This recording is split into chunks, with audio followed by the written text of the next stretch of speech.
koristi od ovog udruženja. Tako da će objedinjene informacije o srodnici EU, Evropska unija, regija, CEFTA, zemlje bivše Srbije, za razmenu informacije, znači da smo stalno, da znamo šta se u izvoznicima. Zatim pokrenuti inicijative dostupne članovima udruženja, znači špediteri, transportne preduzeće. Zatim kako postati izvoznik u tom pravcu, da ih tako nazovemo kolega. I druge usluge koje mnogo drugih informacija će biti dostupno na našem sajtu koji će uskoro postati javni.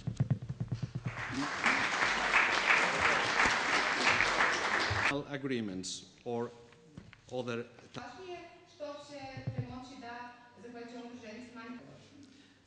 In short, the new association should provide a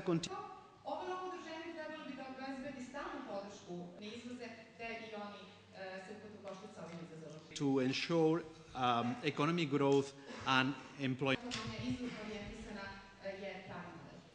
more than 65%.